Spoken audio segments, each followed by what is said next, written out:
मैं बिस्तर पर से उठा। अचानक छाती में दर्द होने लगा। कहीं मुझे हार्ट की तकलीफ तो नहीं है? ऐसे विचारों के साथ मैं आगे वाले बैठक के कमरे में गया। मैंने देखा कि मेरा पूरा परिवार मोबाइल में व्यस्त था।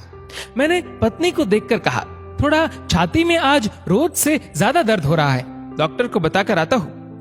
हाँ, मगर संभल कर जाना, काम हो तो फोन करना। मोबाइल में देखते देखते ही पत्नी बोली।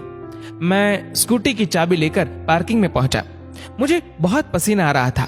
स्कूटी भी स्टार्ट नहीं हो रही थी मुझसे। उसी वक्त हमारे घर पर काम करने वाला ध्रुव साइकिल लेकर आया।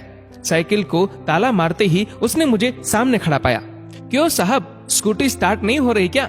मैंने कहा, नहीं। आपकी तबीयत ठीक नहीं लगती साहब, इतना पसीना क्यों आ रहा है आपको? साहब, इस हालत में स्कूटी को किक नहीं मारते, मैं किक मारकर चालू कर देता हूँ। ध्रुव ने एक ही किक मारकर स्कूटी चालू कर दी।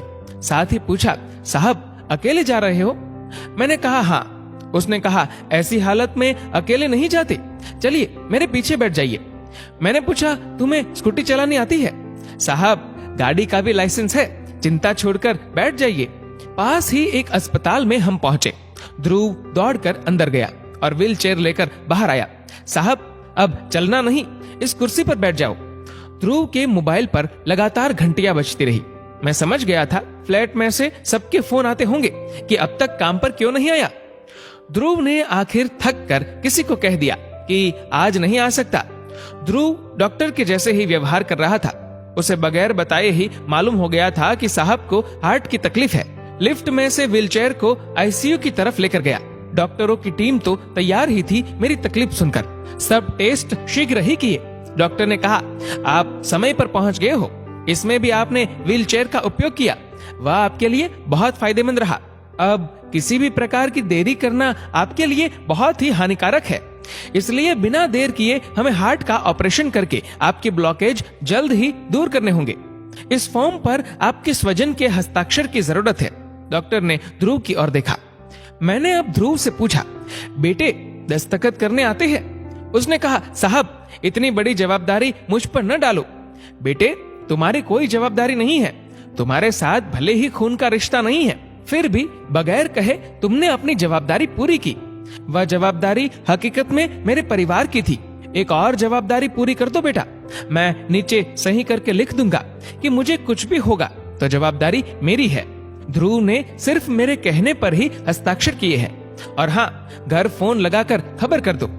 उसी समय मेरे सामने मेरी पत्नी का फोन ध्रुव के मोबाइल पर आया। वह शांति से फोन सुनने लगा।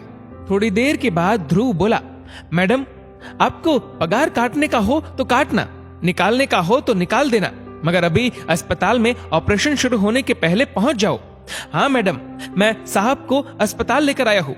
डॉक्टर ने ऑपरेशन की तैयारी कर ली है और राह देखने की कोई जरूरत नहीं है। मैंने कहा, बेटा घर से फोन था? हाँ साहब। मैंने मन में पत्नी के बारे में सोचा, तुम किसकी पगार काटने की बात कर रही हो और किसको निकालने की बात कर रही हो? आंखों में आंसू के साथ ध्रुव के कंधे पर हाथ रखकर मैं बोला, बेटा चिंता नहीं करते, मैं एक संस्था में सेवाएं देता हूँ। वे बुजुर्ग लोगों को सहारा देते हैं। वहां तुम जैसे ही व्यक्तियों की जरूरत है। तुम्हारा काम बर्तन कपड़े धोने का नहीं है, तुम्हारा काम तो समाज सेवा का है। बेटा पगार मिलेगा, इसलिए चिंता बिल्कुल भी मत करना। ऑपरेशन के बाद जब अगले दिन मैं होश में आया, मेरे सामने मेरा पूरा परिवार नतमस्तक खड़ा था। मैं आंखों में आंसू लिए बोला, ध्रुव कहाँ है? पत्नी बोली, वो अभी ही छुट्टी लेकर गांव चला गया। कह रहा था कि उसके पिताजी हार्ट अटैक से गुजर गए हैं, 15 दिन के बाद फिर आएगा। अब मुझे समझ में आया कि उसको मेरे अंदर उसका बाप दिख रहा होगा। हे प्रभु, मुझे बचाकर आपने उसके बाप को उठा लिया। मेरा पूरा परिवार हाथ जोड़कर नतमस्तक मुझसे माफी मांग रहा था। इतने में डॉक्टर साहब ने आकर पूछा, सबसे पहले ये बताइए ध्रुव आपके क्या लगते हैं? मैंने कहा, डॉक्टर साहब कुछ संबंधों के नाम या गहराई तक न जाए तो ही बेहतर होगा, उससे संबंध की गरिमा बनी रहेगी। मैं बस इतना ही कहूंगा कि वो आपात स्थिति में मेरे लिए फरिश्ता बनकर आया था। आप सबसे बस अंत में इतना ही कहूंगा कि अपने बच्चों को बड़ा अधिकारी या व्यापारी बनाने से पहले एक अच्छा इंसान बनाएं।